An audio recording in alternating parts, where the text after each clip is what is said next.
a kind of a time lapse till they Okay. get on. All right. Hello. All Are We're we right, going. on? here we Is it go. Yeah, I happening? think so. Yeah. Ladies Well, and gentlemen, we have launched. We have launched. We're out in this world of streaming.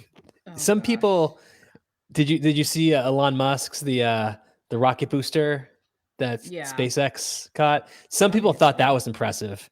Really, this is far This is more this is far more. impressive Are you than kidding catching me? that rocket For booster. three Oh Jews to gosh. figure out how to do simultaneously a podcast and stream at the same time, If it's this is nothing short working, of a miracle. I'm It, gonna be shocked if it's it actually is a working. miracle. Let's be honest. I'm gonna check right now while you're talking.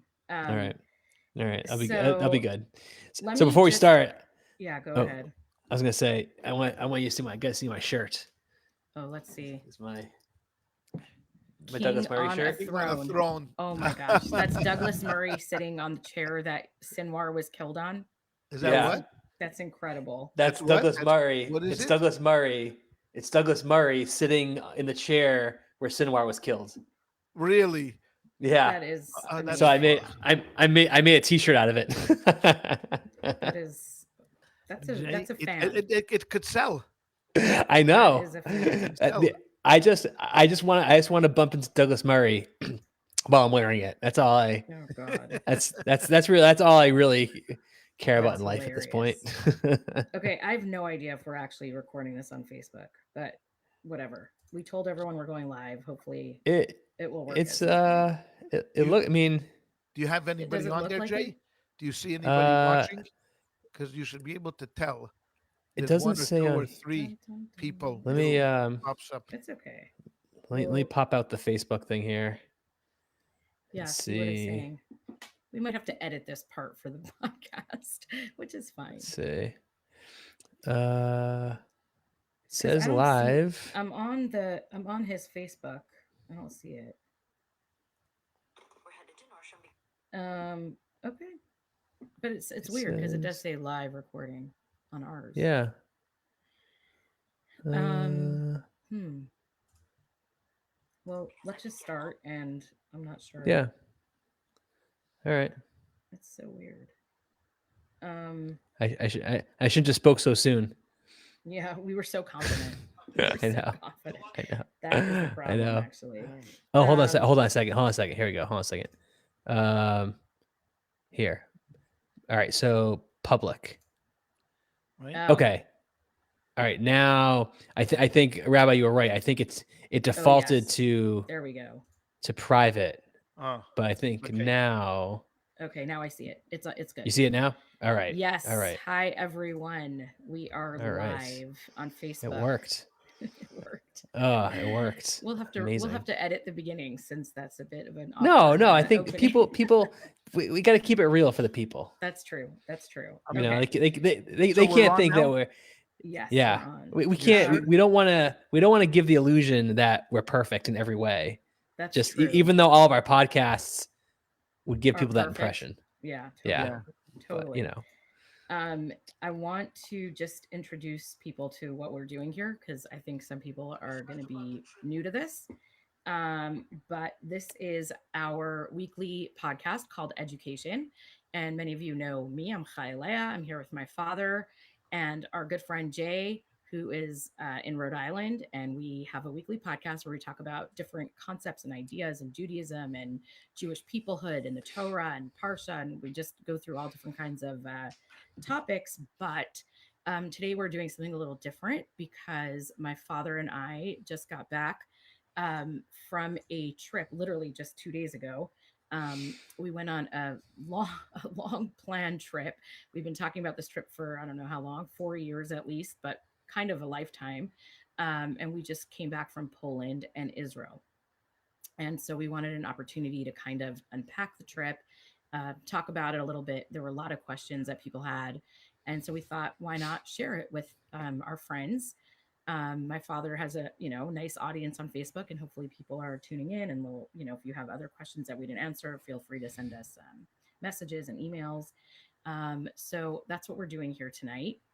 This will also be released as a podcast on our regular podcast stream on Apple and Spotify and YouTube and through our Substack. So follow us if if you care to. Um, but Of yeah, course they, if you, of of course they course, they care want to. Everybody cares to. I mean, they just for have to sure. be exposed once and they're hooked. That's We're true. like the heroin of podcasts. I, You try it once I'm sure and that is forget it. true. You live with us forever. I'm sure You that know. is true. Correct. Okay, so I don't know how we want to structure the conversation, but do you want to start with questions and we'll Well, yeah. roll I mean, from I there? guess. Yeah. So I guess to start off, it probably makes sense for Rabbi to talk a little bit about his connection to the Holocaust and to Poland, so people have that context. Yes. Yeah, because the first thing people ask us is why. Right. I mean, why Poland? I mean, you're going to go to one city in Europe. There's a lot of other cities that are a lot prettier than Warsaw and more exciting. But if anybody knows our history of our family, my family specifically on my side, both my mother and my father were born in Poland and raised in Poland. And as far as I know, we go way back for centuries living in Poland.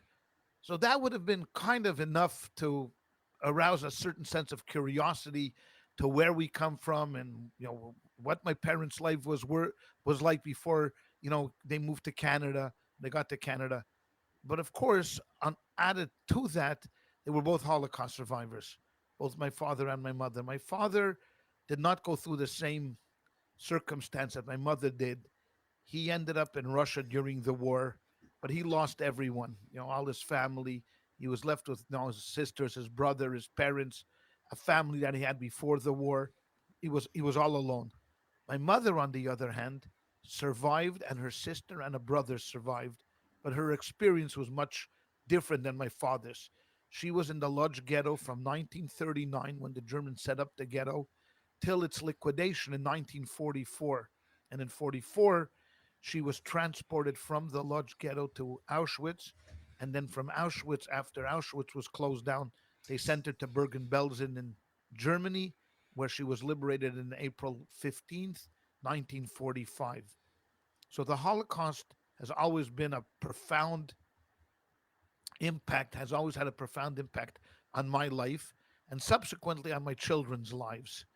And I've always had a strong curiosity about what was it like being there. Now, I've been exposed to the Holocaust through museums and films and books and pictures and stories. Yes, and that's all true. And a lot of people say that, yeah, that's enough. I mean, what do you have to actually go back there for? There's nothing left there. But there's always this sense of wanting to know and wanting to stand in the very same place that my parents stood. And that drove us to arrange a trip to Poland. The idea started before COVID. COVID shut it down, but was recently resurrected. And we did it. And that's why Poland.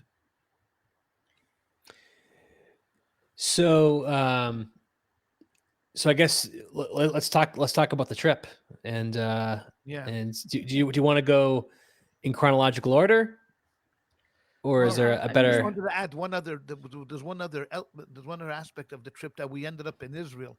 right. Kaylee had mentioned at the beginning, because we didn't want to spend Shabbos in Poland. There's not much to do there for Shabbos in Poland.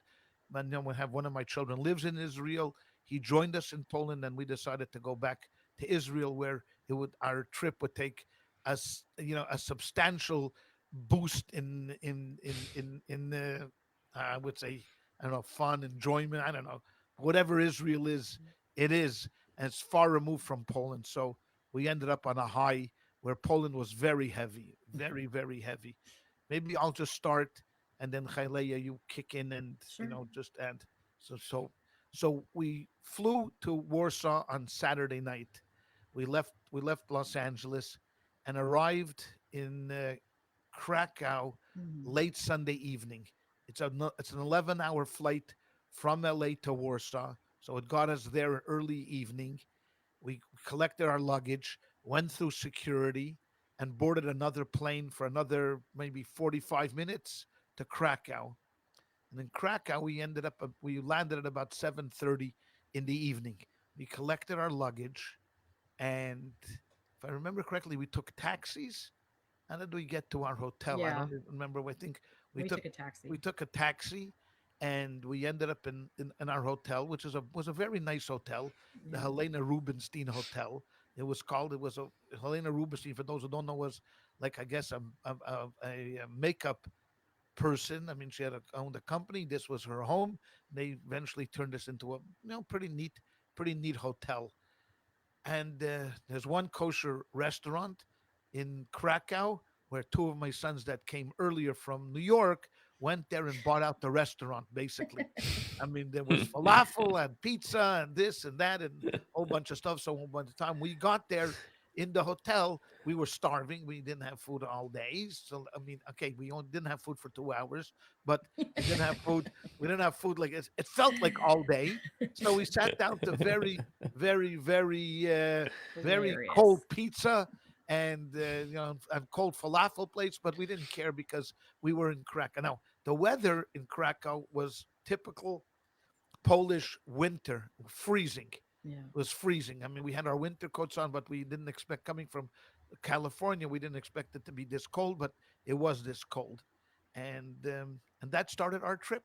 Here we are, all eight of us in Krakow, and then we went to bed, and in the morning we met our tour guide, or we meet her the night before? I don't I remember mean, this is exactly a which one high it was. level of detail, but go for it. You Yes, know, we've. yeah, you know, we met her. we, We met her we're, before. we're, we're going on the trip with you You're guys. going literally.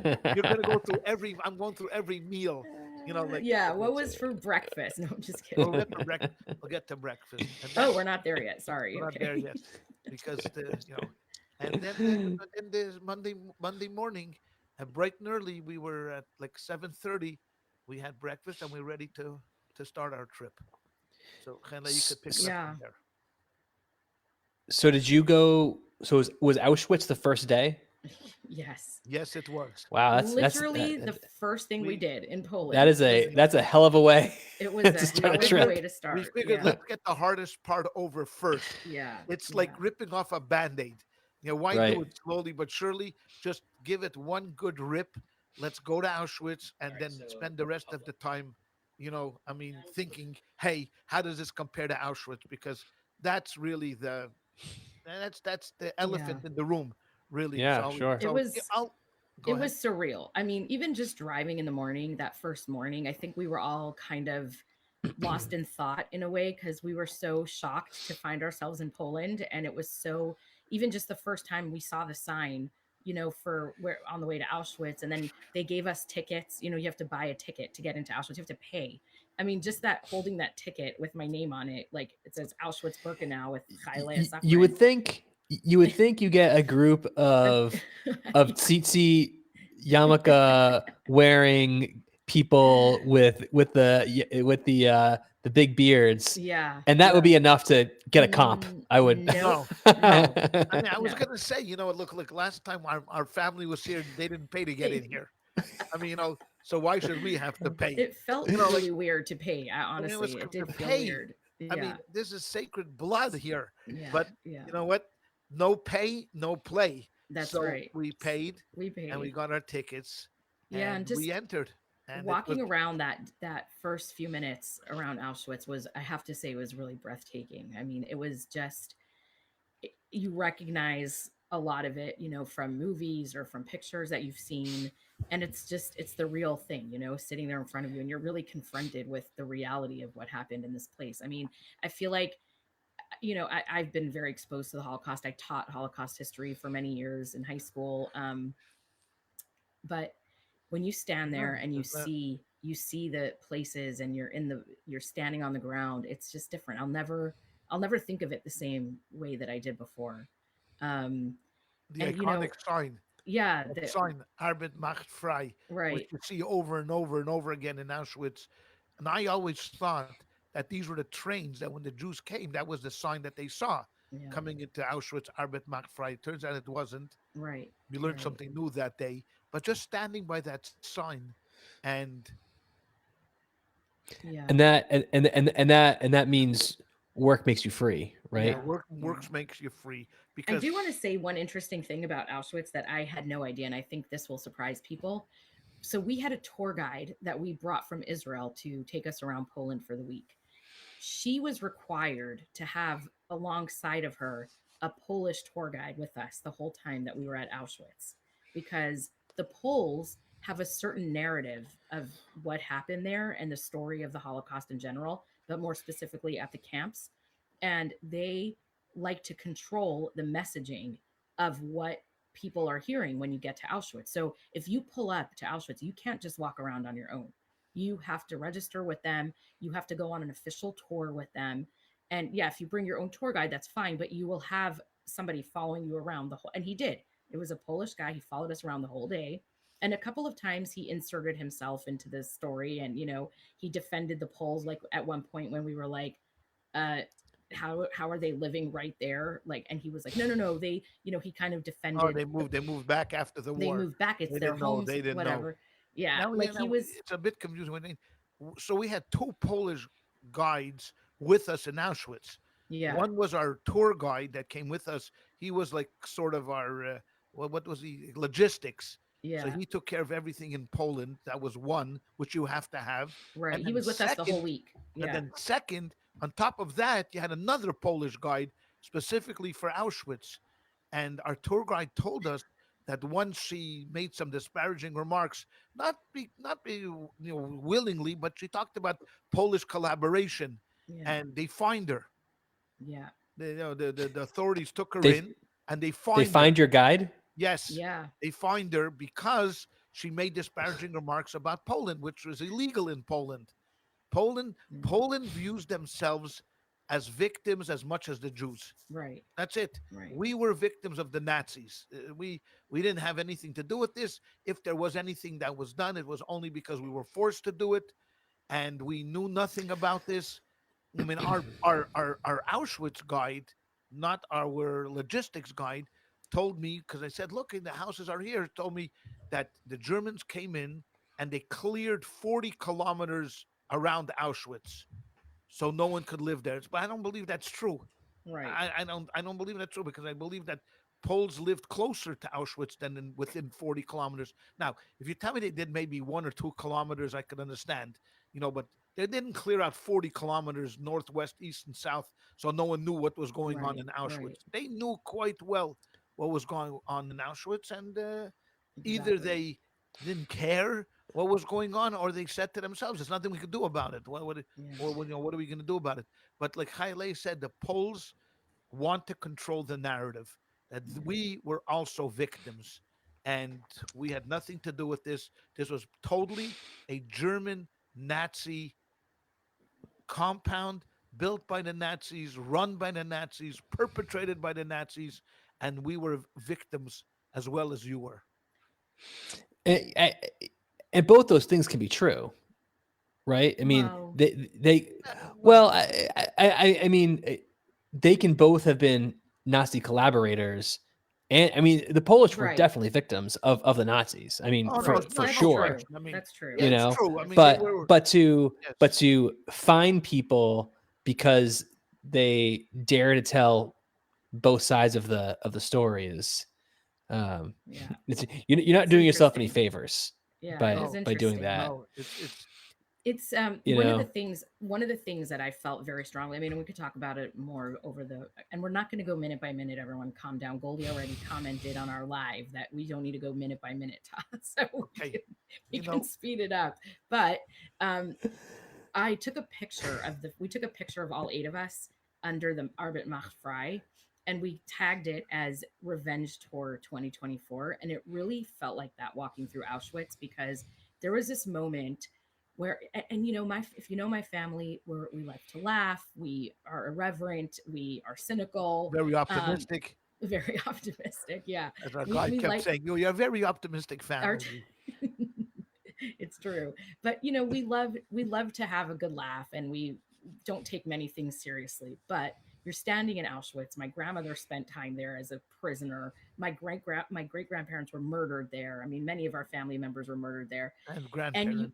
and yeah, Oh, I'm your sorry, my grandparents, right? grandparents. Yes, yes. So you can't help but be very, very serious, even in the, in even people like us. But there was this moment where we were walking, all eight of us together, and we were kind of in the back of Birkenau, which is the second part of Auschwitz, and it was empty besides for us, and it was gray and it was cold, and we had just been to a very difficult spot there where we know for a fact that my grandmother had spent time. And as we were walking away from that area, I don't remember exactly what happened, but something funny happened. And one of my brothers made a funny comment, made a joke, and we all burst out laughing. And I promise you, I felt like that moment was so healing. And I know that sounds very woo woo and it's not our style, but I felt that because we stood there and I felt we have won. Like it was a terrible, terrible, I mean, atrocity what occurred there. But here we are standing, eight of us, proud Jews, Orthodox Jews. My father, the only child of the two parents, his father and his mother. He had six children. Between the six of us, we have, 20 plus grandchildren with more on the way, please God, in a few months. And I just couldn't help but feel in that moment of like laughter in this hell that we were living in. I felt a sense of I don't know, revenge and justice. And like I thought to myself, and I just thought like, I hope my great grandparents can hear us and see us right now, right? Like we're here, It we're was like, visiting. yeah. Did you feel that, Todd? I Because felt I like a little, felt that. at the end of the day, we won. You hurt Yeah, us, you bloodied us, yeah, you knocked us down, but at the end of the day, we're here and you're not. right, And right. like Vindicating. Yeah, vindicating. That felt that's a definitely word. vindicating. I just wanted to say that as much as I knew about Auschwitz and as much as I was told about Auschwitz and my mother talked about it, there's nothing to prepare you for it. Yeah. Especially one spot you talked about, the spot we all walking together. I remember the guard tower when she took us up in Birkenau to the Oh, top of yeah. this guard tower that oversaw the entire camp, and just the magnitude. I mean, they were able to hold 100,000 people there at one time. Yeah. Now, of course, when you're putting 16 people in one bed, it's a lot easier. You don't need that many bunks. This is not summer camp in Yeah. Wisconsin. No. But 16 people in one bed. But even with that, and understanding that 100,000 people is a lot of people, and they were able to to house that Yeah. many. Just the vastness of it, the enormity of it. What went down over there, and and even though we know that there was a 1.1 million people killed in Auschwitz, the number doesn't mean anything because you can't understand what 1.1 million people mean. Yeah. What does it even mean? That's like maybe twice the city of Long Beach Yeah. gone, just gone. So though the numbers are hard to wrap your head around, but when you're standing in the very same place where your mother was when she was, you know, um, emptied out of the cattle car, it's very heavy. It was very very heavy, Did you and think Auschwitz would be the hardest part for you? no, You didn't think no, so? And I no, I don't think didn't. it I didn't was. think Auschwitz would be the hardest part because Right. Auschwitz is more of an idea than anything, and they Yeah. they make that into it because the Auschwitz one is a museum. I mean, Right. it could you could be in Washington or you could be in Jerusalem at Yad Vashem. That's what they did to Auschwitz one. Auschwitz two is more authentic. I mean, they Yeah. left the bunkers there, and the railway track is still there, and there's still a remnants of a crematorium a little bit. Yeah. The Mm. showers, the gas Yeah. chambers, they Gas destroyed chamber. most of them, but one is still around. So that felt more authentic. But it's still the numbers were too great, and you know, so I didn't think that Auschwitz would be the most D- heaviest. It was heavy, and Yeah. I'm glad we did it day one. But I didn't think that would be the hardest part. I thought it was really weird that they have a gift shop there. I'm just Yeah, going to say that. yeah. Like it felt It's like really souvenirs, weird. It's That souvenirs. it is was I that now I is. did buy things, I'm not going to lie, but I thought it was really weird that there were gift shops. I'm Was just there was there a shirt that said my whole family was murdered here and all I got was a stupid T-shirt? Yes. should be. It would that would be appropriate actually because No. it just felt weird to buy. But I did. I bought a couple That is things that just is to very be. strange. It That is is very strange. No. strange. It is strange. No. But that But I think that set the tone for the yeah, rest of the trip. I yeah, mean, definitely. the solemnness. Did I'm so just like, so when you went, were you able to actually see the showers and in those areas in the bunks and the crematoria? Yeah. Well, Yeah. the, well, Well, the the, well, crematoria the is crematory destroyed. is mostly destroyed. Yeah. They Okay. tried to cover up. I mean, the Nazis tried Right. to cover up Right. their crimes, so they destroyed the crematoria. There is a little bit left, of the place where they led people there. I mean, that was hard. I mean, that Yeah. was hard where she explained, when the trains came in, and the Nazis immediately separated you from your family, and left, right. Left meant you go to work, or right meant you go to the gas chambers. That was hard because Yeah. we walked down the place where the people that were sent to the gas chambers were. So, walking down that and trying to visualize in your head my grandparents walking here, Yeah. for the final time, my mother and her sister, being separated from them, scared. They didn't know what was going to go, what was going on. And the waiting room is still around. You could still see the hooks of where they hung their clothes, where they waited. But the actual crematorium are gone. And one place, like one shower room, they only the Nazis kept, only because the Russians were bombing Mm. and they wanted to save themselves, so they kept one shower room where they huddled. But that's about it from that Yeah. Mm. perspective of the showers and the crematorium. And other concentration camps we'll get to, they they're still intact, and Yeah. Okay. we did go visit them there. Yeah. Yeah. Yeah. Auschwitz was hard. It was really, yeah. I mean, there's nothing else to say. What's there to say? It's a horrible place. It's a big graveyard. And I don't know if I'll ever go back there. I don't know. I feel like you see it once, maybe that's And I enough. don't I don't see any reason for going back. Yeah. And Mm. it's funny. It's, I mean, not funny, but it's interesting because all, I think all Israeli teenagers in regular public schools in Israel take a trip at some point during high school to visit Poland. And so while we were there were a few groups of Israeli teenagers, big groups, like whatever, I don't know how many kids, but Mm. they were there as well. And I just couldn't help but think about, after a year that they've had in Israel and the things that they've experienced and seen this past year, I was just so interested to kind of see their reaction to a place like Auschwitz. These are younger kids. They don't have their grandparents are not survivors. Maybe they knew a great grandparent, but it's already another generation removed. And, they have their own kind of new story of tragedy that they are going to be telling themselves. And I was very interested in thinking, I was thinking about that a lot that day. Um, and it's just, I don't know, it made me angry. Like I felt angry. We've just been through so much and it's enough. And I don't know, I sad wonder and if angry.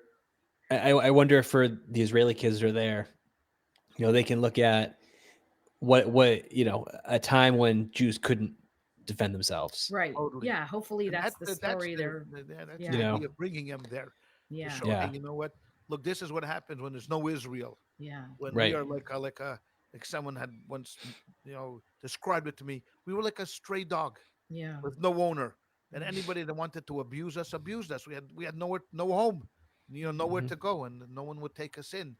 And Yeah. now we It's have true. Israel, so we have to fight for that country. We have to persevere.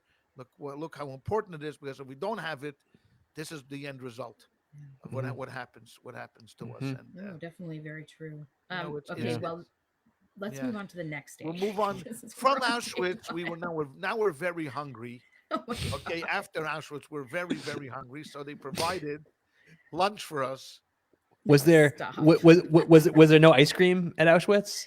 There, There there was, but we was. did not have We any. didn't take, Okay. well, Of there was. course there was. Of There's a course there was. stand outside of Auschwitz. That was a stand, right? There was a There was a stand stand right of ice outside. cream and others, Yeah. but we didn't partake. For not kosher. I mean, No, and we were embarrassed. I mean, I felt nauseous, so I wasn't. Even if I wanted ice cream, I don't think I could have had ice yeah, cream at that no. moment.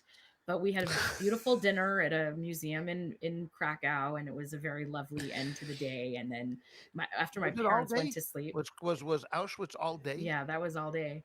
And then after my parents Can, left, can I ask? Can I ask one more question? Did yeah, they have were the names of the ice cream? Did they like like Were they where they themed? tied into the Yeah. Auschwitz experience Same. somehow Yeah, was. yeah. Oh my Creamsicle. God. It's good you weren't on the trip with us because No, that would well, Yeah, no, no, yeah, this they this would mentioned not the have. word names. I just wanted to say in Auschwitz, they collected most of the names of the people that oh passed through, yeah. and you can look up your family members. So we looked up Perlmutter. There was tons and tons of Perlmutters, Yeah. Mm, not related. And my mother's maiden name was Zeltzer, and there were hundreds, literally Mhm. mm. hundreds of Zeltzers that went by there. Well, they That were related. Why are you saying not related? all the Perlmutters? No, not all of them, but No, some of them. I mean, we some. Yeah, found I your said some. grandparents and your Yeah, my uncle, and grandparents and yeah, this, yeah, but and when with the Zeltzers, we found family members there, and yeah. that's That just was don't hard go. You to, don't get over it. yeah, You don't get yeah. over it. Mm. But we did go back to Krakow. We had a nice meal at the beautiful museum in Krakow, and then we went to bed. And my children, go ahead, Yes. Kayla. What did you do? We hung out. We hung out. We went to an establishment that serves beverages and Where? outside. We didn't tell I you. was there. I came Oh, outside to sit with you. yeah. We ordered a Jewish coffee. Oh my gosh. Okay, then we ordered the Oh my Jewish gosh. coffee. Okay. That I was forgot the about that. actual worst coffee ever, That ever. was a hate crime. Now That was an that actual I mean, anti-Semitic I don't hate know what crime was in against there, us. but it was literally taking a glass of water and pouring mud into it. Yeah, dirt. That's what And it then tasted you're like. supposed to drink it. It's called Jewish coffee. It's So I called a was Jewish excited. coffee.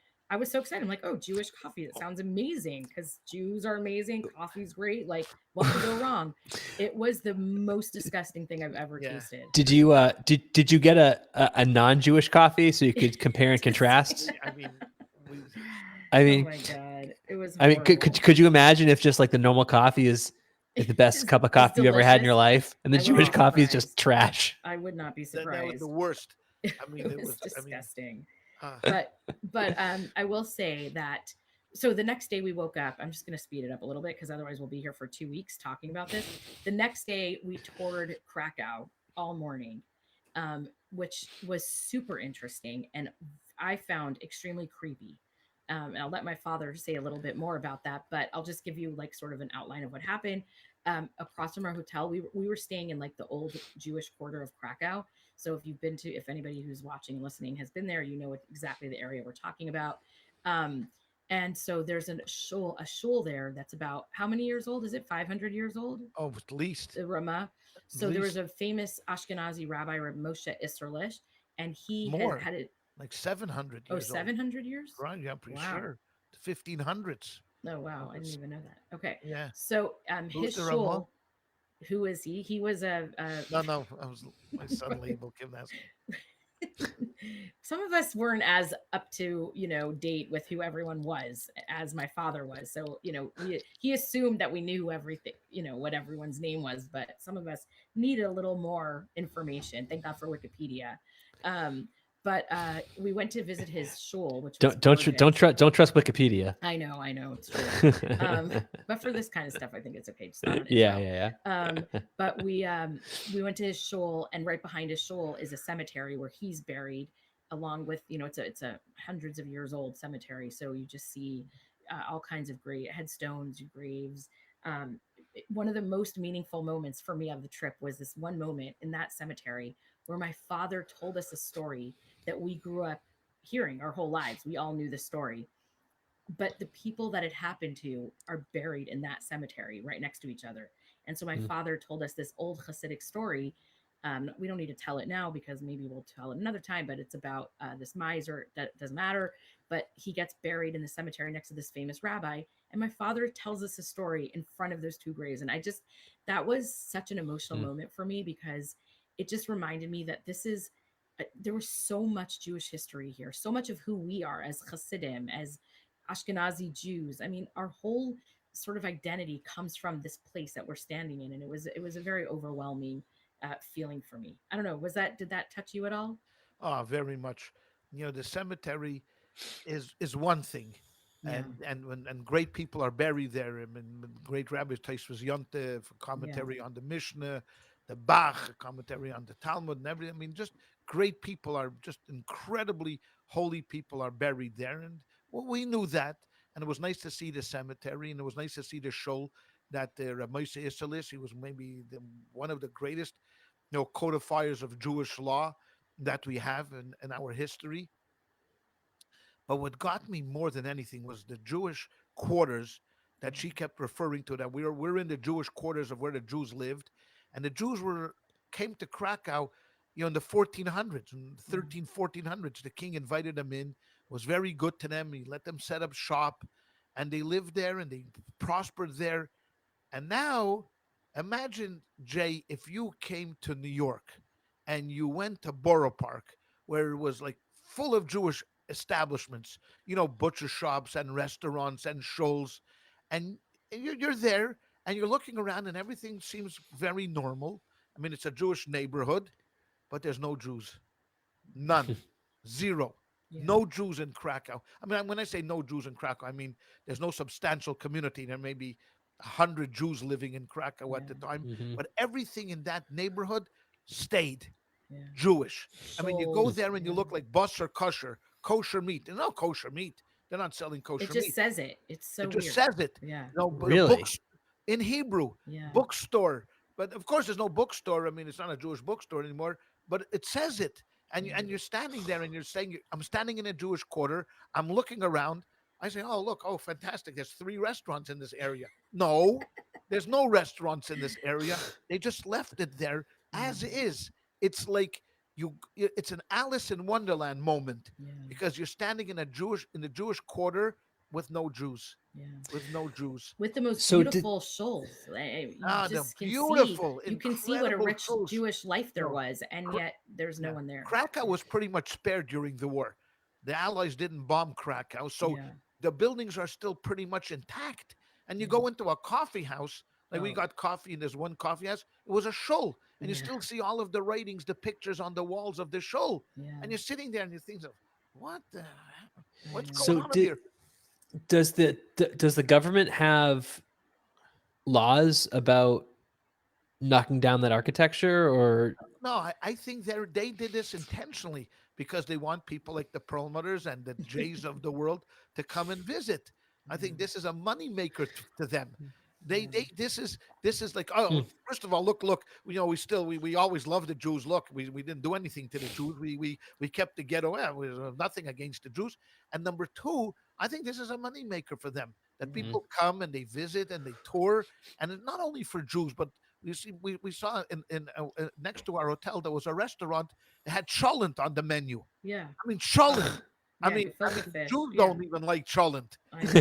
They had they had cholent on the menu, and then when we went to at night after our tour guide left us, we went down. There was music playing in the Yeah. restaurant outside. A Jewish music, non-kosher. Right. Jewish A music. non-kosher Fiddler on place. the roofs, Yeah. this and that.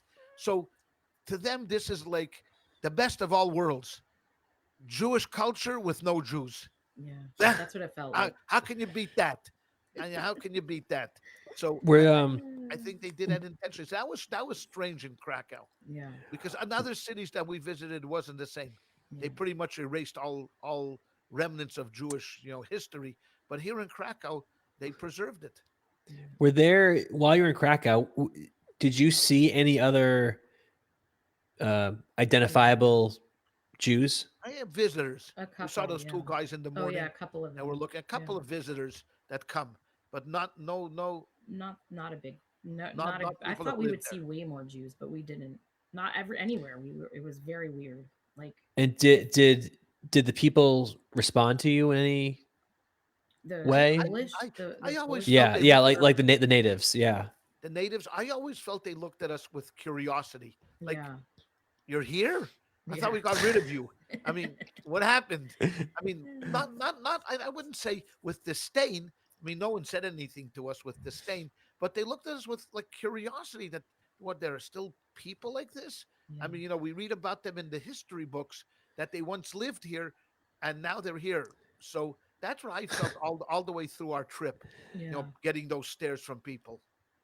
It's We like were- it's like living in Disneyland and being surprised that Mickey Mouse shows up. Exactly. You know? Exactly. exactly. In fact, I forgot where it was, maybe in Warsaw, but my two of my brothers were standing outside, and my brothers have beards and kippas and tzitzis, and a guy walked over to them and said, "Are you guys really Jewish?" And my brothers were like, "Yeah." He's like, "Oh, I've never seen Jews before." I mean, that guy, he was And that was in shocked. Krakow.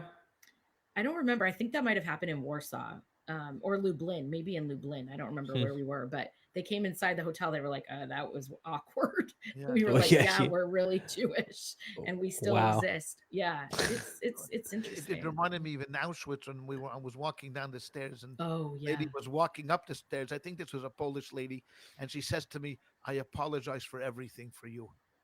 yeah, Those were exact words. I apologize for everything for you. yeah, And I said, "Thank you very much," and kept walking. yeah, And thought to myself, well, so 80 years too late. yeah, I mean, I yeah, appreciated the sentiment, but which is yeah, going to get us to the first, when we do the book club on the sunflower. That issue Yeah. yeah. is going to We'll come talk up. I about that. apologize for you for everything. Right. Oh, So I'm just going to skip ahead a little bit. We visited, after Krakow, we went to a few other little towns. We went to a place called Lankut, which had the most beautiful shoal I have ever seen. And I've been to a lot of beautiful shoals, but this was spectacular. And this is a place that has zero Jews there now, zero. Hmm. And that was just heartbreaking, I think, in a way that I just didn't, I was surprised. Um, the and then we went to, I'm trying to remember everything, but we went to this one place that was, oh my god, it's called Tarnov. ah, And it's a ah, town where, um, the Nazis basically took 800 children into the forest outside of the town, and they dug a pit, and they dumped the children alive into the pit and covered it, and over about 3 days all the kids died. And the reason we Ugh. know about it is because there was a Polish teenager who wasn't Jewish who watched it happen. And he said, "I'm going to mark this place so that when the Jews come back, they'll know what happened to their children." And he told the story of what happened. So it's marked. The that grave is marked. That place the was, mothers are buried yeah, and their next to mothers them. were killed. The They mothers were were in killed another next to pit. them and Yeah, buried in a large grave, but the children's grave is yeah, that Ugh. may have been yeah, the worst. That may yeah, have been really the worst part of it. yeah. I mean, That it was a was very that hard was part. devastating. The children of Tarnov, where the Yeah, people in the town, not in the town, but people said that they heard crying for days. yeah, They heard yeah, crying, and yeah. Till they all died. you think about it, Jay. We live in a society where we think that people are humane. Yeah, Where is your humanity? I mean, forget about anything. You want to kill them, kill them. right. Hey, kill them. But to allow them to die like this, where's your soul? They Yeah, had Hmm. no soul. I mean, the Nazis had literally had no soul. They were not, Yeah. I want to call them animals because animals don't do this. yeah, And lion is not going to dig up a grave and just kick a zebra into the grave and right, cover him, and then right. call all of his friends and say, "Hey, let's see the zebra moan and groan for a few days before we eat him." No, no, no animal does this. Yeah, Yeah. So I would not call them animals. They're monsters. yeah, Only yeah, Yeah. monsters can do There's this. there's a difference between being a murderer and a sadist. yeah, Totally, right, right. You totally. know, Yeah, it's like I can to some degree understand a murderer, Right. but to be a sadist is a whole other no, Yeah. thing. it's Then, unfathomable. yeah, yeah, it was unfathomable. That's the word. I don't know what other word there is. Yeah, Yeah. Um, unfathomable. from there, we went to, the grave of one of the biggest Hasidic, I don't know, rebbes or Masters. leaders, called Reb Elimelech of Lezhensk, who was a student of the Maggid, correct? He was Yes. a contemporary of the first Chabad Rebbe. And there, it was really interesting. We got there at night. It was snowing. It was super quiet.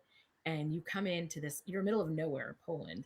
And we come in and it's built up beautifully. They have like a beautiful room built around the grave, and there's like gold and chandeliers, and it's a really interesting place. And we ran into another family who was doing a similar tour as us, and they had a guy with a guitar with them, and so they were singing, and so we spent some time there. doing some davening, praying. We sang with them. That was like a very special moment. And then across the street from there, there's a group of Hasidim built like a A rest hostel. stop, like a A hostel hostel. kind of. Yeah, hostel where you can go in and you can get soup and hot water and you can use the with bathrooms with and with soup with soup nuts, with soup nuts. with Okay, just want to mandolin. make sure Yeah, you remember that because I was it carrying just around a felt box of soup nuts like it was like, okay, we're not. The war's ended. You know that. You So could get can I ask you a technical question? sure. So you said you were davening. In a situation like that, what prayers do you say? Do you say the mourner's kaddish, or what do Mm, you no. You say Psalms. Psalms, You yeah. say from the book Psalms? of Oh, okay, Psalms. Yeah, you say the okay, book of Psalms. You could It say Kaddish is said only when there's a minion. right, So we didn't have a minion there, right, but okay. we say the usually when you go to the graveside of a tzaddik, of a righteous person, you say Psalms. right, right. That's what Okay. you. I guess you were like what, 4 sons away from having a minion. Yeah, Well, we might have had 10, might there have might had have been a 10 minion there. together, but we We didn't didn't make a do it. minion. Yeah, Yeah. But the So, singing was something special. The oh, it singing was was so really I'm nice, beautiful. sure. It and he played a was, beautiful guitar, and he had a beautiful yeah, voice, and we just lucked out because yeah, we just happened upon them. yeah. Our family would not sing if it was just us, I so we mean, were happy that they were right? there. We Even though tried. We I tried. try, We but my family tried. makes me stop, We and so tried. But they it's said to yeah. us, why don't you listen? You guys are better at listening, much better at Yeah. listening. Oh my god. So we left there and ended up spending the night in a place called Lublin, in a city which is also a very famous Jewish city, Lublin. And in the morning we went to visit a yeshiva that existed. It was not ancient because it was from the 20th century, but Right, it was called Yeshivas Chachmei Lublin, and it was the place where a famous rabbi, Rabbi Meir Shapira, started. He started the yeshiva, right? right, And it was like the right. Harvard of yeshivas. Like the top students came there. My father grew up with a rabbi in Montreal who studied in that yeshiva. This was like the really like a Harvard, if you got to compare, Harvard um, before before October it was 7th. yeah before it was anti-Semitic, but it was like the top students went to this yeshiva, and so we went there, and also got to learn. I didn't really know much about it, so it was interesting to find out and to see the students. And one of the things that really struck me there, and I'm sure my father will add something, is that my 4 sons all went to yeshiva, and some of them are still in yeshiva, and it's so similar. I mean, my father's going to laugh at me and make fun of me, and he'll say, no, it's not. But it really is. I mean, the boys in the pictures look like the way Yeah, my sons look in yeshiva. They're studying the same texts, maybe not at the same level, but they're studying the same exact text. They have the same schedule. It was so, I felt this like energy of rejuvenation being there because I said I wanted to say to the ghosts in that yeshiva, like, it didn't end with you. Like, there are yeshivas today that are huge, that with hundreds and thousands of students, and we've continued teaching Talmud, we've continued your legacy of teaching Jewish law and everything. And I felt that, I don't know, I was surprised. I didn't honestly, I didn't want to go there. I wanted to like cut it out of our itinerary when I saw it, but I'm so happy we went there because it really gave me a sense of like continuity, that even though that yeshiva was destroyed and the students, I'm sure most of them were killed in the Holocaust. many But survived because oh, they so ran yeah, they away. ran away. Right, they They ran got away. visas and they left. So Yeah, many did survive from the but the Chachmei Jewish Lublin. community in Lublin is gone. I mean, there's no Gone. Jewish There's no community Jews there. anymore in Lublin, Um, which had many Jews, yeah, many Mhm. Jews. When we talk about scholarship, and I'm not disagreeing with Chayleya that yeshiva is yeshiva and they learn, but they estimate that besides the 6 million people, Jews that the Nazis killed, they probably also destroyed over 50 to 100 million Jewish books wow, that they had burnt, through the Mhm. ghettos and book burnings and lost, so that's books are a culture. Books yeah, are the recorders of a culture. So not only did he kill the people, but he literally destroyed an entire culture right, that lasted for hundreds and hundreds of years. Gone. yeah, We're gone. And I know that yeshiva was one of the repositories of a tremendous library. Tens of thousands of books were in that yeshiva, gone. they're There were a few gone. that survived that we saw that they were still in yeshiva that we were able to pick up and to read from, but the vast majority of books, history gone. Yeah. We don't know what Hmm. happened to them. Yep. And then we went on to visit Majdanek, which is another concentration camp, which I was also really unprepared for because I didn't know much about Majdanek, to be honest. And I think because it wasn't really part of my family story, I never paid too much attention to it. I hate to say it, but that's kind of true. And it was, I mean, in a way, worse than Auschwitz, I think, because Yeah. it's much more intact and it's in middle of the city of Lublin. I mean, you just see, you stand there and it's like houses and businesses and are right there, like there's no way that they didn't see what was going on inside the camp. And the way that the camp is set up, you can just like walk through like what a prisoner would have experienced when they came there. And you go from like, you know, the entry where they would be separated from their parents or whatever to where they would get undressed to, you know, where the gas chambers are like right there, because at that camp, like if they were going to the gas chambers, they went right away and they were done, you know. And then there are the barracks and then the crematoria in the back. And it was, again, it was very cold, like the mood lighting was on point, you know, like it was cloudy, it was gray, it was a little rainy. And that day, I mean, that was really hard. I mean, it was, I don't know, I just, it was terrible. I don't know just how to want to explain explain it. something for the audience that may not know this. The Germans built two types of camps. Camp number one was an extermination camp, Yeah. solely for the intent of bringing people there and murdering them. There was no work camp there. Four of those camps were built in Poland. All of those camps, the four of those camps, were completely destroyed. They wiped out any memory of those camps. So you don't see Belzec and Sobibor and I think Treblinka and one more and Belzec I mentioned. There were Helmut. four death camps. Others they had set up hundreds, literally hundreds of little concentration camps around. Some were bigger. Where we were in Madanik, it was not a death camp to begin with. It was a camp, a work camp, Yeah. where you came there and you worked. But eventually, there were so many Jews that they couldn't fit them in all of in the death camps. So they turned some of the work camps into death camps, Yeah. ultimately. So only I say the word only, and everyone's gonna crack. 80,000 people were killed at Medanik. Only Yeah. 80,000 were killed at Medanik.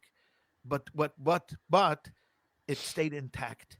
So you actually saw the crematoriums, Yeah. you actually saw the gas chambers, you actually saw everything, and you walked, like Haile said, you walked from the place of when you were taken off the trains to the wherever your barracks were into there. So Tell him about the bathtub, oh, the bathtub. because I think So that the was. commandant of Medanik, who was another monster, decided that why should the crematoriums were heated up and there was fire. So why should all that gas go to waste? So he built himself a bathtub in the next door room where while the people were burning the bodies of the dead victims, he would take a hot bath Every day. Yeah. every Oh day. my He would sit god. there bathing while next door to him, literally next door to him, they were bringing in these dead bodies and burning them in a crematorium. I mean, this is the level of barbarism that took place there. I mean, who could have believed this? Who could believe this? That this was going on? That was shocking. I mean, very very shocking. Oof. Um, and Ah, then I'll say quickly the next part, which, I mean, why are we reliving this pain? But I guess we're tearing open the wounds, but it's okay. We went we're only to. doing this for our listeners. I mean, because otherwise, to live this through, I mean, to see this again is Yeah, go closer to your microphone just so we can hear you. The the We went to visit the city of Ger, where my grandparents, my grandmother was from a family that were Ger Chassidim, and that was very interesting. And then we went to um, Lodge, and we went to I've skipped a very important part. So my grandmother was from a town called Skej, and we didn't have any information really because there's no records left of like their address or where they lived. But we went there anyway, and we walked around, We went to an antique shop to see if we could find any old Jewish, paraphernalia. We walked around. We went to the Jewish cemetery there, which was empty. Uh, But I have to say, and I'm kind of rushing through this because I want to get to this point. You know, I have to tell you that probably the most emotional I got the whole trip was walking on the streets of Skej. I grew up my whole life hearing about this town, right? My grandmother would talk about it a lot. That's where she lived. And seeing my father walking on the street there with all of us, and there are no Jews in Skej. I mean, there used to be 4 to 5 thousand uh, Hasidic Jews that lived there. There's no one left, obviously. Um, I don't know. It's Poland is a big graveyard. It feels like just a huge Jewish graveyard, and Skej felt even more like that to me, And I just could. Did you ever imagine that you would be there? no, I feel like you were in shock, kind no, of I walking never around. imagined I would be walking in Skej. I wish we would have been able to track down her address. I know the Yeah, city doesn't look at all that it looked 80, 90 years ago, because don't forget that we're talking in the 30s and we're already in the 20s. So we're talking 90 years ago when yeah, my mother lived there, 100 years ago, when my mother lived there. So the town does not look at anything at all. But there were a few old buildings that you could somehow, with your imagination, start to picture what it was like, like no paved yeah, streets, and maybe I don't even think there were cars there. I mean, yeah, it was still horse and buggy, going on over there. Old people, in the marketplace, peddlers. My great grandfather, he had a business, make manufacturing thread, and my grandfather working at that, factory. So it was surreal. It was very surreal, and it was something that we felt that we needed to do. I needed to do, and it was, of course, very sad. The cemetery had nothing. All the tombstones were knocked over. They were broken, unkept. We couldn't find the key to the cemetery. No one knew what, when, where. My children, God bless them, climbed over the fence. I did not. My wife did not. We stood on the outside. But it was just sad to see. I mean, this town that Jews had lived for hundreds of years, gone. yeah, Just gone. Just gone. And Ger, where was one of the great Hasidic courts of all time, not only of pre-war, of all time, was one of the most populous communities. Nothing, nothing. The shul that the Grand Rabbi of Ger davened in is intact. We couldn't get in. We looked mhm, through the window. We saw it's nothing really to see because it's bare. A couple of tables are still there. The cemetery of Ger, which housed two of the most luminary people in the Hasidic world, the founder of the Ger dynasty, the Chadosharim, his grandson, the Sfasemis. We went in there. There we found the key. Lady came and opened up the cemetery for us. We went in there. We prayed there, but it's very yeah, unkept. I was very shocked that Ger Hasidim around the world wouldn't fix this place up, but I guess they have no interest really, in going there. And again, it was just reiterated over and over and over again. This point that what once was is no more there. yeah, It was where it was a culture that is gone. Now you could say, it was later on when we went to Israel. You could say it was replanted in Israel because Ger now is huge and have thousands and thousands of followers, and they regenerated themselves. That is true, and a part of that is very very real. That there are Haredim and Hasidim, like pre-war in Israel, but where the motherland, where we were there for hundreds of years. And we said, Polin, which for two Hebrew words is here we will rest. yeah, Polin, we will rest here, we will live here. 3.3 million Jews lived in Poland before the war. 300,000 survived. 3 million were killed. wow, Or no, 2.9 yeah, million were killed. I mean, it's I don't know. How can you describe it? But the next step was, to me, the hardest, because we went to Lodz, and in Lodz, that's where my mother went to the ghetto after they rounded up all of the people from the surrounding towns, the Germans, and formed a ghetto. And they made them build a wall around the ghetto. We saw the wall. We saw the ghetto. We know where my mother lived in the ghetto. And then we went to the train tracks. that transported them from the ghetto to Auschwitz. Because at the end of 44, the Nazis decided, okay, we're losing the war. We have to start liquidating all the ghettos. And they transported the few remaining Jews that were still alive in the ghetto to Auschwitz. Some stayed behind; they didn't want to go. When my aunt stayed, she was ultimately, I guess, killed in Lodz. And standing and walking on the train tracks, that my mother was there, and the cattle car that took her from Lodz to Auschwitz is there. And I just wanted to put my hand in and like just grab it and grab my grandfather and pull him out and pull my grandmother out. And it was just surreal. It was just a scene out of a movie. Me standing on that very platform where they left, and thinking to myself that had I been there, who knows, I would have been in the cattle car too. And if somehow I would have managed not to be in the cattle car, but to stand as a spectator on the side and see my mother in that cattle car with her parents and her sister and the hundreds, another 150 Jews that they packed into each car, was just Yeah. too much. It was just too much. That was That was that was a the low really point. rough That spot. that was the low Yeah. point for me. Yeah. I mean, to I don't know. Yeah. And it's just it's You know hard what to I felt describe. there? You know what I felt over there? I think I said it to you while we were standing on that platform. And I just wish I could have said to my grandmother, like, Bubby, just fight to survive because look what's going to happen, right? Like, keep, don't give in, don't give up.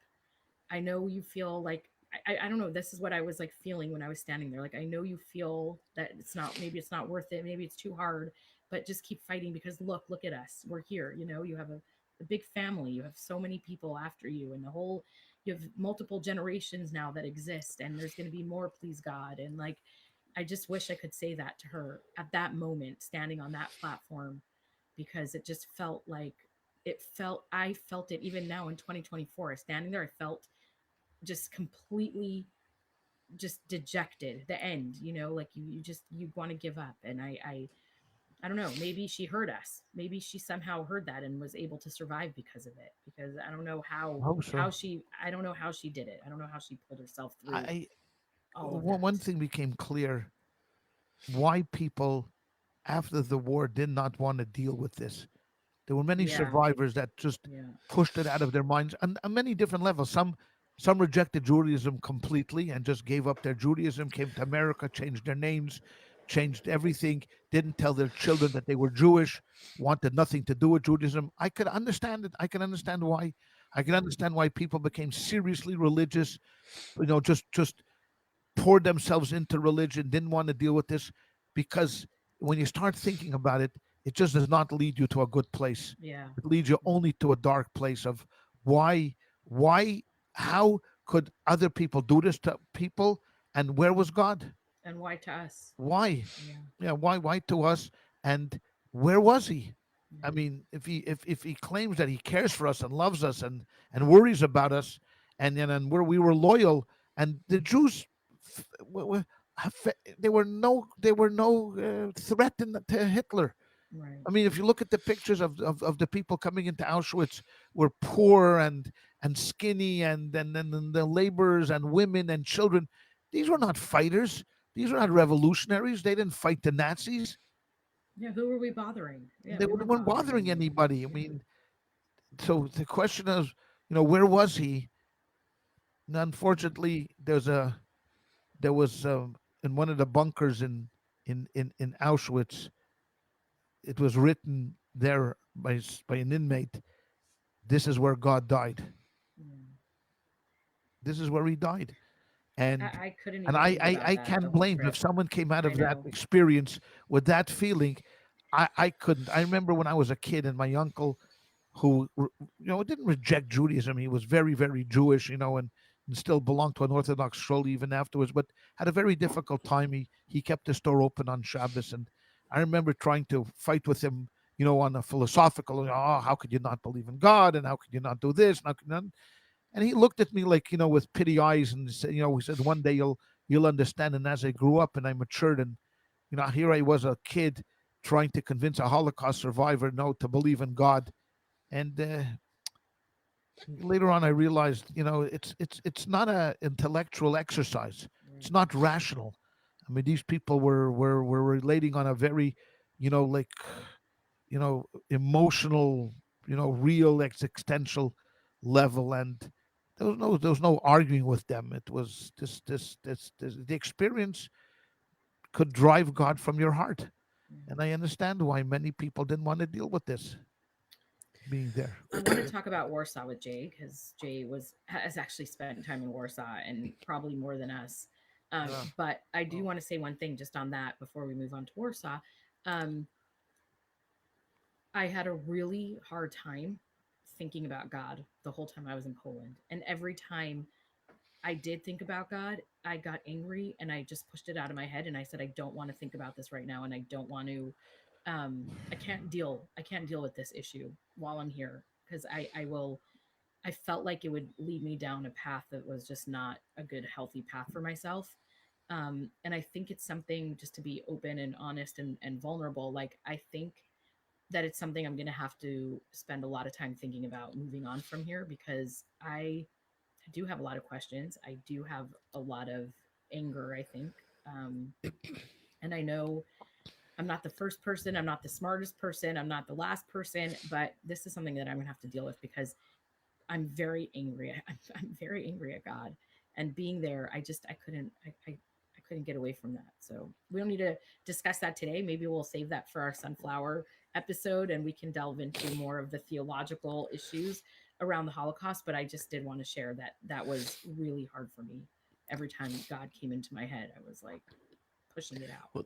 Well, they say all religious people have crisis of faith at some point, and this is and this is, I mean, the quintessential Yeah, yeah, this yeah, is, yeah, yeah. the quintessential this example is hard. of that. No, it's hard. Yeah. Well, Yeah. Warsaw was already a big city. Warsaw is a Yeah. metropolitan city. I mean, we don't have to Well, and we describe it. It didn't has a million and a we half people. It's built up. It's got skyscrapers. It has these, yeah, it's fancy actually a nice fancy city. Yeah. hotels, restaurants. I mean, it's a huge city. Warsaw took the brunt, of course, of the Nazi bombardment. I mean, they just bombarded and destroyed that city, and like many Eastern European cities after the war, rebuilt. So Yeah. going there, they showed us the ghetto, and of course, the ghetto in Warsaw was just incredible. I mean, it was big. They took 300,000 to 400,000 people and packed them into this little area, and but you don't see anything. I mean, it's just they show you the wall, but next to the wall is you got a 17-story, like Sheraton Right. Inn, like okay, like so what room were they in, you know? So we went to Milla 18. Milla 18, of course, made famous by the Leon Uris book about the Warsaw Ghetto uprising, and we went there. There's a memorial there. It was very nice, and the stories are incredible. I mean, of a band of Jews that got together and fought this army. Of course, it didn't take the Nazis long, and they just burned down the ghetto, and everybody, in it, and then liquidated the ghetto. But the cemetery was something that shakes. I mean, they have a mass grave of 100,000 people that passed away in the ghetto. The Nazis allowed them just to dump them into this, common plot, this big plot, and they say there's about 100,000 people. So that was What again, was your impression, Jay, when you went to Warsaw? John. Yeah, please. It was it was interesting hearing you describe the rest of Poland and how they treated the Jewish history, or I guess the remnants of the culture.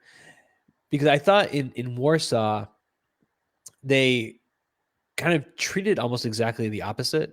I Mm, thought I felt like Warsaw did really an amazing job honoring the the Jews that were there. yeah. They don't try to hide the ghetto. Like Right. it's very well marked, and they have signs all over the area describing, what Mm, happened in different places, and that's true. the memorial of the Umschaplatz Mm, is beautiful. But the trains that took the um, the people in the ghetto to Treblinka, um, mm, Mm-hmm. they have a really nice memorial there. You said the Miwa 18 memorial, Yeah. and I know you Yeah. guys didn't get a chance to go to the Jewish No, we didn't do the museum museum. Oh, Right. there, but the Jewish museum was great. I mean, it's a Yeah. really modern museum. They did a great job with that. Right. So it's interesting to hear your experience in the because I've only ever been to Warsaw, Right. but so it was interesting to hear your experience in the rest of the country, um, because I felt like in Warsaw they don't try to hide it. No. Now I don't know. I don't remember if they, how much they put the blame on themselves versus Right. versus Right. try to pass the blame, but they definitely don't try to hide the fact that No. there were atrocities there and that there was a thriving Jewish population in the area. So um, that What was was the thing that interesting. I liked about Warsaw, and I thought Yeah. they did a nice job honoring and a the good dead. restaurant. It I tell you did. that There's was a that good was a Oh, restaurant. very did good they? It's restaurant. true. Yeah, very It's good true. kosher restaurant. I do want to say it one all, thing it about all the comes back to the memorial. food and ice cream. It does. Everything, Well, I know. everything. I do want to say one thing about the memorial, though. There, so at the Umschlagplatz, there's a memorial, and it has on it all the names. And it's what they did is they took the most common names of the Jews at the time, and they put it up there, right? Like I don't know how many names are, maybe 75 names are up there. And the first two names that caught my eye, my grandmother's name was Roja, and she had two siblings named Rachelka and Rachmiel. And all three of those names were like the first names that I saw. It was like really weird. We happened to just be standing kind of right by that section. And then I thought to myself, oh, and they had a sister Bella. I wonder if her name is there. Her name was up there. Then I started thinking, what about Chaya? Chaya is there. Leah is there, right? Then Goldie, my sister Goldie's name was there.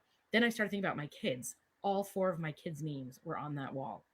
It was so interesting because I have a son named Shimshin, which is not a very common, okay, my son David is the most common Jewish name, or, my son Shmuel is very common, but Shimshin is not a very common name. It was up on the wall. I couldn't believe it. And Menachem Mendel, my other son, also both names, Menachem and Mendel. And I don't know, there was just something about that. And I said, this, I think what it meant to me is like, this story is my story. It's not about anyone else, right? I've been to many museums around the world that, are talking about other people or other cultures or other histories. And this place, this is my story. My family is in this story everywhere I turn, everywhere I look, from the names of the people to the history of where the towns we went to the customs that we follow, to the shuls. I mean, every single part of it is part of my story, my identity. And I can't get over it. I can't get past that. Like, I wasn't born there. This is the first time I've been there. I'm 44 years old, and it just felt like, in a way, like coming home in a weird way, but also a home that's stolen and not mine and doesn't belong to me. Because when I go to Israel, I also feel like I'm home, but in a nicer way, right? Like in a good way, because Israel feels like, oh, here, look at this, like it's on my people and my language and but in a weird way, Poland also felt like that, but just in a tragic way. And I didn't expect to feel that way at all. But somehow seeing all those names on the wall, it drove it home for Mm, me. I mm. see my Yep. father's jet lag is catching up to you, huh? I mean, we've only been No, back for it's two it's days. it's you start to relive all of these memories, and get very heavy. But I Yeah, think that overall, like you said, Hayele, and Jay said before, you know what? It's a part of our history. I think an important part of our history. I mean, I would suggest if you have any interest to go there. I mean, I have no yeah, dog in the fight, to go or not to go. But I think if you want to see and feel what it was like, pre war and what we lost, it's an interesting place to go to. But again, it's this idea of of resurrecting. That we had a culture, we lost the culture, but here we are, yeah, we're alive, we're thriving, we're Jews are in the world, we're almost back to the number pre-World War II numbers, with Jews. I mean, we're still a speck, a tiny speck of the population of the world, but we're here, unlike the Assyrians and unlike the mm-hmm, Babylonians and unlike everybody else, all those other great mm-hmm. empires, the Roman Empire, the Nazis, of course, and all of those are gone. and we are still here and we exist. And not only do we exist, but we make a difference. I That's right. mean, look us here in America. We're a small portion of the population, and yet they can't get enough of us. They I just mean, not can't get only do enough we of us. exist, we went from Poland, which is a big graveyard of Jewish life, to Israel, where we had dinner at a place called Pitmaster, where it's Oh, a kosher, glock kosher, insane 7 course meat restaurant where you have 7 courses of meat, okay, different weight cooked, Oh my different god. ways, lamb, steak, it's a vegetarian's nightmare. tacos. I mean, the way Oh, they, Exactly. but and I, That- you can't help but stand in there and think like, I mean, not only did we survive, we're freaking thriving. I mean, like we're really living. It's like I'm gonna we I'm gonna go to Israel just to go to that No, no, restaurant. that's it. That's all you have I to don't do. I don't even Everything else, I, you go I don't straight care to I don't care about Pitmaster. anything else. Yeah. Yeah. that was Forget, such a funny way to like end our trip doing that because it's forget like the I felt hotel.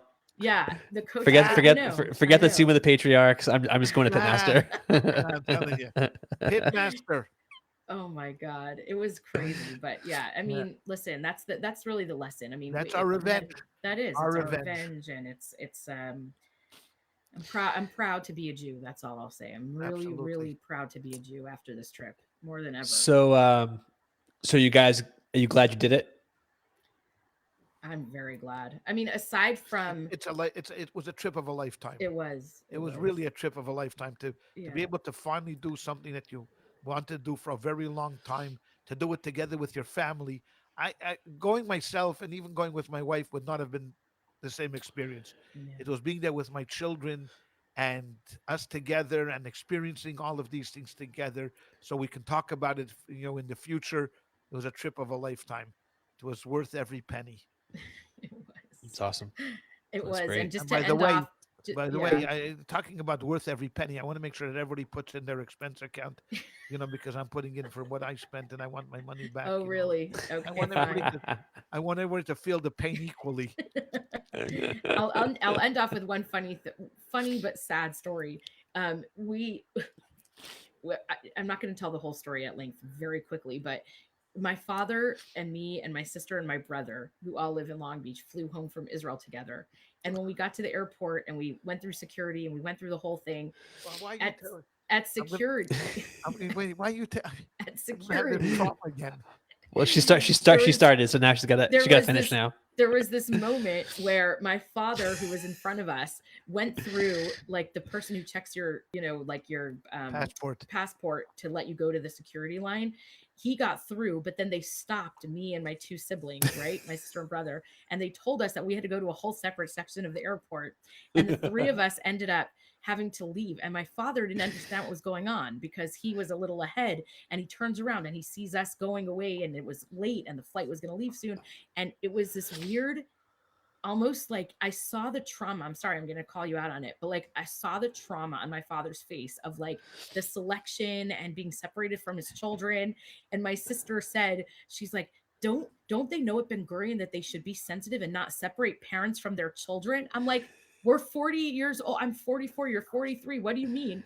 And she was like, look at him. Look at him. He's about to pass out from panic, and he couldn't reach us, and they wouldn't let us out. So we ended up going to a whole different security area where we went through a crazy, we're big threats, I guess, because my sister, we got, yeah, anyway. But my father was calling our cell phones and they wouldn't let us answer, and it took time. And that whole experience was just such a funny way to end the trip in a way because It's you crazy. looked What did you do distraught. that triggered the security of Ben Gurion? My I God. have It no must have been idea. something I must have said that my children are members of Al Qaeda. Maybe Yeah. maybe that That might have Oh, been is it. that what you that did? triggered it. That might have But been it. wow, You were hoping for a whole row to yourself, I think, on the that flight, was maybe. it. That was it. They probably heard Hialeah works at the college and thought she was a member Yeah. of JVP and said, Yeah, "Oh, exactly. well, Exactly. Exactly. let's Well, make her life hell." if you've made it this far, thank you so much for listening. And of course, if you have comments or questions, feel free. We have an email You can address. watch this all the time because it's on Facebook Yeah, Tough. and it's If they are seeing this, they know. No, That's but the you can thing. tell your friends. I'm just saying. Oh, I could tell my friend. I'll tell my friends. I'll Tell your send them friends. email. Yeah. Okay. But we have an email address, educationpod@gmail.com. And if this is your first time listening to us, check out our other episodes. We have about 25 episodes, and we're going to continue doing weekly episodes. And if you want to write a comment, we'd love to hear from you. But thank you so much for tuning in. Yeah. Thanks, everybody.